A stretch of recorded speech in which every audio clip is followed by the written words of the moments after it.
नमस्कार शेतकरी मित्रांनो, बघणार आहोत आजच्या शेतकऱ्यांसाठी महत्त्वाच्या ठळक बातम्या। सर्वात पहिली बातमी आहे मोठी बातमी। लाडके बहीण योजनेचा तिसरा हप्ता 29 सप्टेंबर रोजी आदिती तटकरे। त्यानंतरची बातमी आहे पितृ पंधरवाड्यामुळे भाज्यांची मागणी वाढली, बळीराजाला फायदा।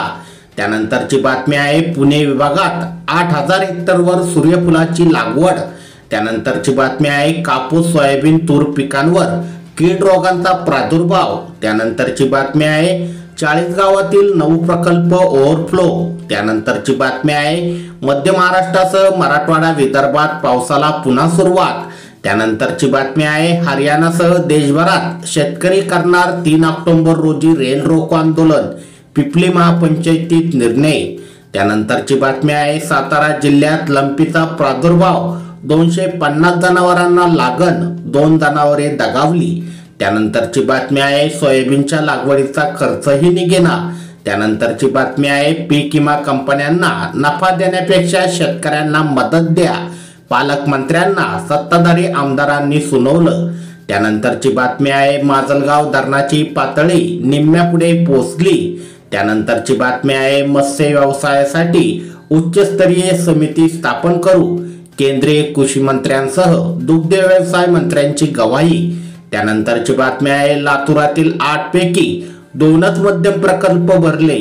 त्यानंतरची बातमी आहे अतिवृष्टीग्रस्तांच्या नुकसानीचे पंचनामे अंतिम टप्प्यात, नांदेड जिल्ह्यातील स्थिती। त्यानंतरची बातमी आहे साताऱ्यात कांद्याला 5000 रुपयाचा दर, शेतकऱ्यांपेक्षा व्यापाऱ्यांना फायदा। त्यानंतरची बातमी आहे सरपंचासह आता उपसरपंच मानधनात वाढ, कॅबिनेट मंत्रिमंडळाच्या बैठकीत निर्णय। त्यानंतरची बातमी आहे नगर जिल्ह्यात 24000 खरीपात हेक्टरवर कांदा लागवड। त्यानंतरची बातमी आहे सांगोला तालुक्यात 57000 हेक्टरवर पेरणीचे नियोजन। त्यानंतरची बातमी आहे पावसाचा जोर कायम राहणार, राज्यात अनेक ठिकाणी जोरदार पावसाचा अंदाज। त्यानंतरची बातमी आहे मनोज जरांगे उपोषणावर ठाम, मागणी मान्य करण्याची मागणी। त्यानंतरची बातमी आहे पीक कर्ज परतफेड केली, आम्हालाही लाभ द्या, वंचित शेतकऱ्यांची मागणी। त्यानंतरची बातमी आहे जुन्नर बाजारात 10 किलो कांदा 475 रुपयात। त्यानंतरची बातमी आहे बिगर बासमतीच्या निर्यातीची बंदी हटवा, तांदळाच्या व्यापाऱ्यांची केंद्र सरकारकडे मागणी। त्यानंतरची बातमी आहे पावसाने सोयाबीन पिकाचे नुकसान, कोल्हापुरात पुढचे 2 दिवस पावसाचा येलो अलर्ट। त्यानंतरची बातमी आहे कापसाच्या दरात नरमाईचा कल।